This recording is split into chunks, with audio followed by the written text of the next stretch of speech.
The first time I saw Lara, she was standing in my mother's place, not metaphorically, literally. She stood in the doorway of our living room, framed by the soft afternoon light that used to belong to my mother.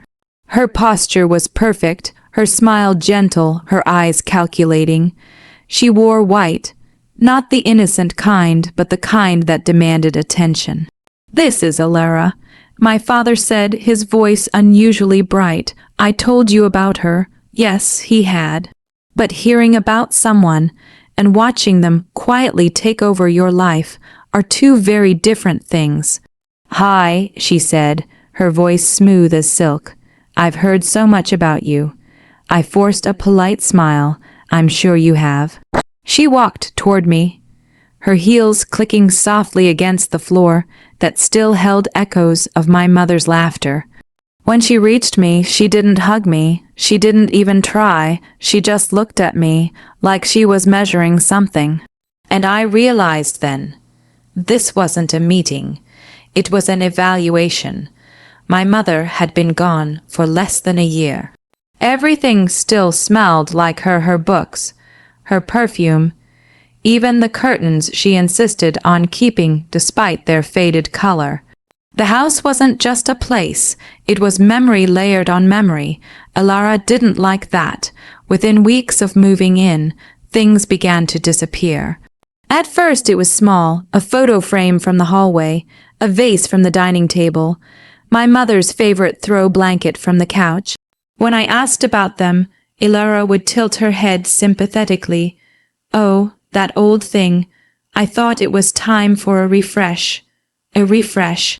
That's what she called erasing a life. My father didn't notice, or maybe he chose not to. He was different now, quieter, distracted.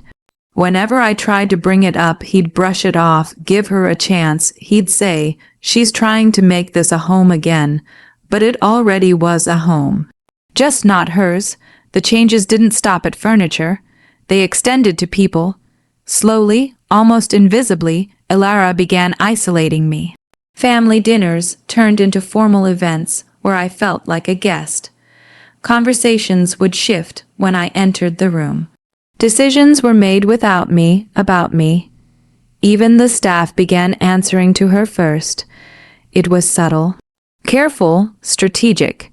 If I hadn't been paying attention, I might have missed it. But I was, because grief teaches you to notice what others overlook. One evening, I overheard something I wasn't supposed to. I had come home earlier than expected. The house was quiet, but voices drifted from my father's study. "Alara and him, it's just paperwork," she was saying softly. "You're overthinking it." "I don't know," my father replied. "It feels rushed." "It's not rushed," she insisted. "It's protection for us, for the future." There was a pause. Then she added, quieter this time, "Don't you trust me?" Silence, the kind that answers questions without words. "I do," he said finally. I felt something sink inside me. Not fear, something colder, understanding. After that night, I started paying closer attention. Documents appeared on his desk more often. Meetings were scheduled behind closed doors. Calls were taken in hushed tones, and Alara, she blossomed. Her wardrobe changed, her confidence grew. She walked through the house like she owned it, not just physically but completely, like everything had already been decided. The yacht came a week later. I found out about it the same way I found out about most things now, by accident. "It's perfect," Alara was saying on the phone, pacing near the window. "Spacious, private, exactly what we need." She noticed me and smiled, covering the receiver. "We're taking a trip," she said casually, "a little family getaway." "A trip?" I asked. "Yes," she replied, her tone light. "Your father thought it would be nice." That was strange. He hadn't mentioned anything. That night, I confronted him. "A yacht trip?" I asked, leaning against his study door. He looked up, startled. "Oh, yes, I was going to tell you." "When?" He hesitated. "Soon. Why now?" He sighed, rubbing his temples. Things have been tense. I thought it might help. Help who? I asked quietly. He didn't answer. The day we arrived at the marina, the yacht gleamed under the sun like something out of a dream. Massive, immaculate, untouchable, Ilara stepped aboard first, her smile radiant. Welcome, she said, turning to us, to our new beginning. I watched her carefully. There was something in her eyes, not excitement, not happiness, something sharper, like anticipation. As the yacht pulled away from the dock, the city faded into the distance. Water stretched endlessly around us. No witnesses, no interruptions. Just the three of us and the truth waiting beneath the surface. I leaned against the railing, the wind brushing against my face, and allowed myself a small, knowing smile. Ilara thought she had already won. She thought the house, the money, the life, it was all hers, but she had made one critical mistake. One she wouldn't realize until it was far too late. Because while she was busy rewriting the present, she never stopped to question the past. And the past had already chosen me. The ocean has a way of making everything feel smaller. Problems shrink. Voices fade. Even the past begins to blur under the endless stretch of water and sky. But standing on that yacht, I didn't feel small. I felt watched. Ilara moved across the deck like she belonged to it, her hand gliding along the polished railings, her posture relaxed but deliberate. She had changed since we left the shore, not outwardly, not in a way anyone else might notice, but I could feel it. She was no longer pretending. Beautiful, isn't it? She said, stopping beside me. I didn't turn. It's quiet. That's what makes it beautiful, she replied. No noise, no interruptions, just peace. Her words lingered in the air longer than they should have. Peace or isolation. The first day passed in a strange, stretched-out calm. My father tried to play the role of mediator, suggesting lunch on the upper deck, drinks at sunset, even a movie night inside the lounge. He smiled too much, laughed too easily. It was the kind of effort that comes too late. Ilara, on the other hand, barely acknowledged me unless necessary. But when she did, her gaze lingered sharp, observant, almost amused, like she was waiting for something. Or someone. That night, the tension began to surface. We sat at the dining table, the ocean gently rocking beneath us. The soft glow of overhead lights reflected off crystal glasses and polished silverware. It should have felt elegant. Instead, it felt staged. To new beginnings, Ilara said, raising her glass. My father followed quickly. To new beginnings. I lifted mine last, to truth. I said quietly. Ilara's smile flickered, just for a second. Dinner didn't last long after that. My father excused himself, claiming fatigue, though I could see the discomfort in his eyes. He wasn't oblivious, just unwilling. That left the two of us, alone. I stepped out onto the deck, the night air wrapping around me like a warning. The waves were darker now, almost black, blending into the sky. There was no horizon anymore, just endless void. Footsteps echoed behind me, slow, controlled. I didn't need to turn to know it was her. You always did have a dramatic way of speaking, Ilara said, stopping a few feet away. And you always had a way of avoiding the point, I replied. She chuckled softly. Fair enough. For a moment, neither of us spoke. Then she moved closer. You're smarter than your father, she said. You see things. I see enough. Then you already know. She continued, her voice dropping, that this situation isn't sustainable. I turned to face her, meaning, her eyes locked onto mine. Meaning you don't belong here anymore. The words didn't shock me, not really. What surprised me was how calm she sounded. Like she was discussing something routine, something already decided. You went through a lot, she continued, tilting her head slightly. Losing your mother, adjusting to change. It's understandable that you're struggling. I'm not struggling, I said. No, she asked, her lips curving faintly. Because from where I stand, you're clinging to something that's already gone. She stepped closer. Your father has moved on. This life has moved on. The only one who hasn't is you. I felt the cold metal of the railing against my back. Not fear, just awareness. And what exactly are you suggesting? I asked. Her smile returned, full this time. I'm suggesting, she said slowly, that some things need to be removed for everything else to work. The air shifted. The ocean seemed louder suddenly, crashing softly against the yacht like it was trying to warn me. You think this is yours, I said, my voice steady. Her eyes narrowed slightly. I don't think, I know. That's interesting. Oh, she replied, because you never actually checked. For the first time, something flickered across her face. Not doubt, but irritation. You're bluffing, she said. Am I? The silence stretched between us, thin and fragile. Then she laughed, soft at first, then sharper. You really don't get it, do you? She said. It doesn't matter what you think you know. She leaned in closer, her voice barely above a whisper. No one is going to question me. And then she pushed me. There was no hesitation, no warning, just sudden force. The world tilted violently as my body lost balance, the railing slipping from my grasp. For a split second, I saw her face above me. Calm, certain, victorious, then the ocean swallowed everything. The impact stole the air from my lungs. Cold, sharp, suffocating wrapped around me as I plunged beneath the surface. Darkness consumed me instantly, the yacht's lights disappearing into a distant blur above. I tried to move, tried to breathe, but my body refused to cooperate. The water was too heavy, too endless.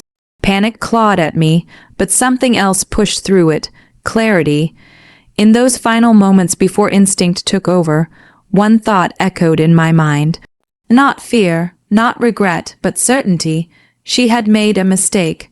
I kicked upward, fighting against the pull of the ocean, my limbs burning as I forced myself toward the surface. My head broke through with a gasp, air tearing into my lungs like fire. The yacht was already moving away, its silhouette growing smaller. No alarms, no hesitation, no looking back. I floated there, alone in the dark, the vast ocean stretching in every direction. For a moment, the reality of it hit me. She had tried to erase me, completely, but as I steadied my breathing, gripping onto the faint rhythm of survival, something unexpected surfaced within me. Not despair, not anger, something colder, stronger, resolve.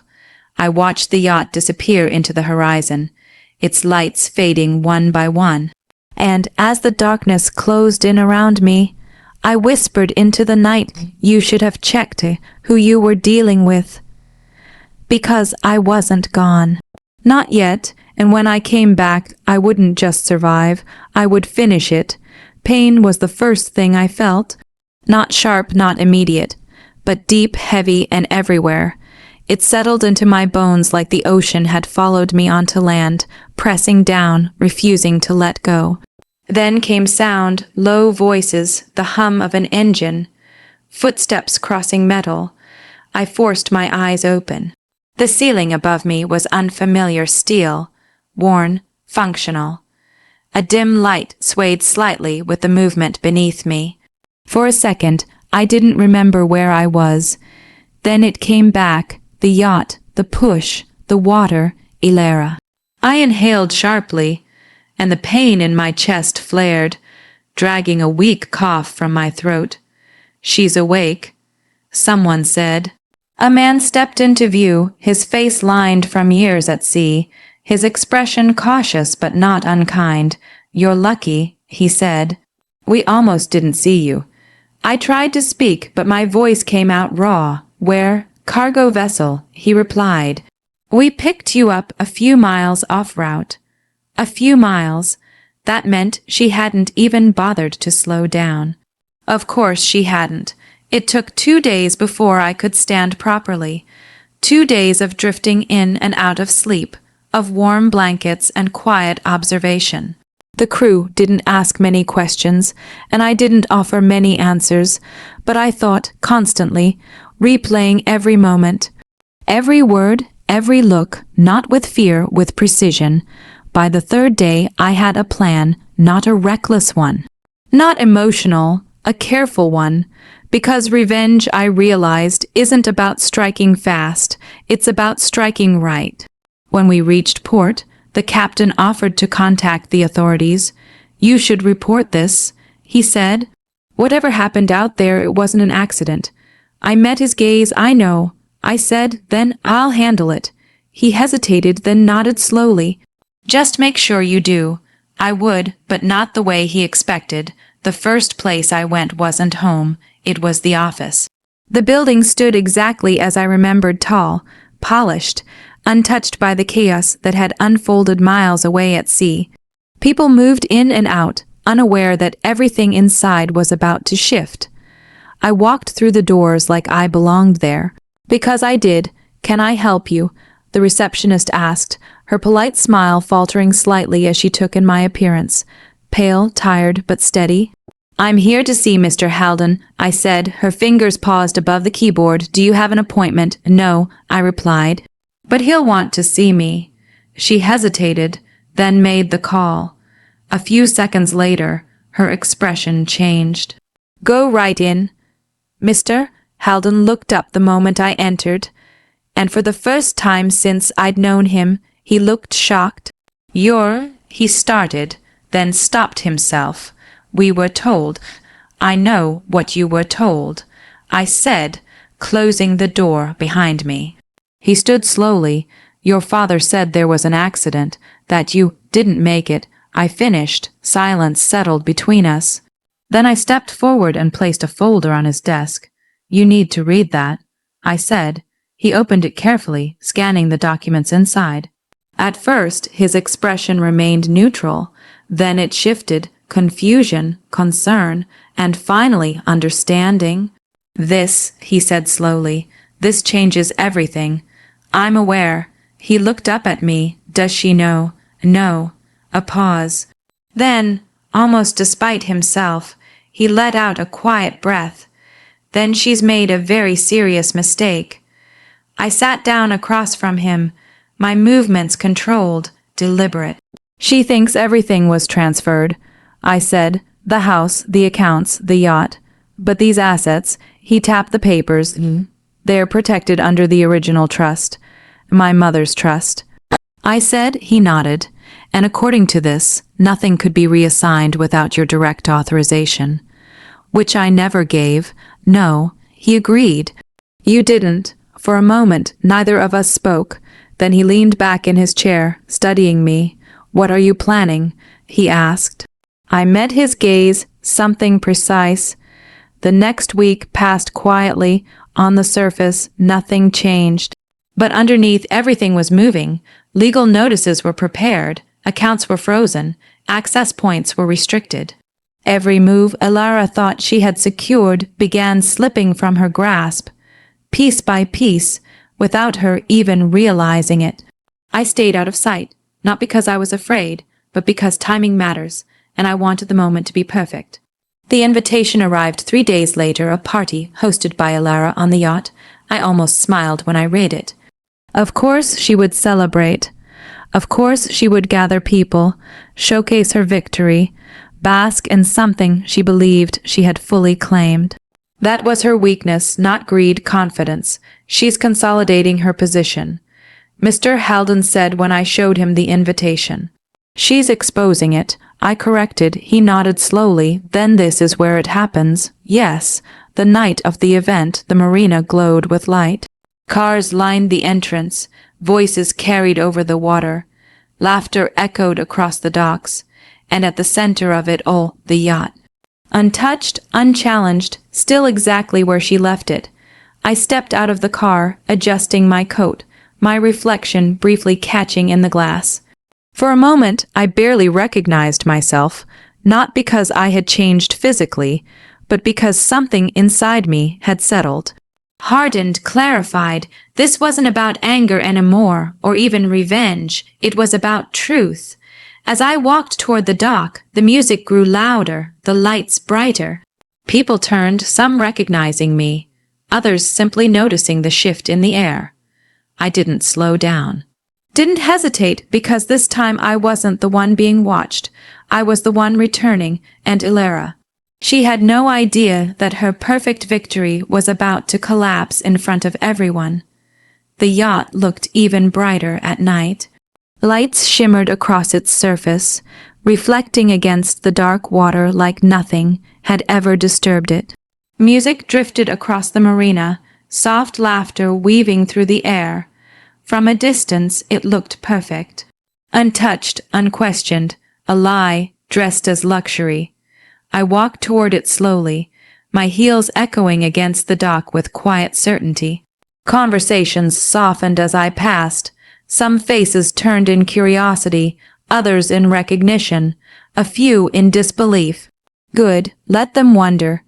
At the entrance, a member of the staff stepped forward, offering a polite smile. "Invitation, please." I didn't stop. "You might want to look again," I said calmly. He hesitated, then truly looked at me, and stepped aside. The moment I stepped onto the deck, the air shifted. It wasn't loud, it wasn't dramatic, but it was real, like something invisible had just cracked. Ilara stood near the center of the crowd, dressed in deep red this time, a glass of champagne in her hand. She was speaking, smiling, owning the space like she always did. Until she saw me. The glass slipped slightly in her grip. Not enough to fall, but enough. For a second, the entire world narrowed to just the two of us. Her expression flickered shock, disbelief, something close to fear, but it vanished almost instantly, replaced by composure. She recovered quickly. She always did. "Well," she said, her voice carrying just enough to draw attention. "This is unexpected." A few guests turned, murmuring softly. I stepped closer. "Is it?" I asked. My father stood beside her. He looked worse than I remembered, tired, hollow, like something inside him had been slowly draining for months. When he saw me, his face went pale. "You're alive," he said, barely above a whisper. I met his eyes briefly. "Yes," I replied. Then I looked away. That conversation wasn't for now. Ilara set her glass down carefully. "You gave everyone quite a scare," she said lightly. "We thought there had been an accident." I echoed. Her smile tightened. "I suppose I should thank you," I continued, "for the invitation." She tilted her head. "I don't recall sending one." "You didn't," I said, "but this is still my event." A ripple of confusion spread through the crowd. Ilara let out a soft laugh, the kind meant to dismiss. "I think you're mistaken." "Am I?" I reached into my bag and pulled out a folder. "Not thick, not dramatic, just precise, you see," I said, turning slightly so others could hear. "There's been a misunderstanding." Ilara's eyes locked onto mine, sharp now. "Careful, calculating. You've been presenting this yacht," I continued, "along with several other assets as your own." A few guests exchanged glances. My father shifted uncomfortably, and why shouldn't I? Ilara replied smoothly, "Everything was transferred legally.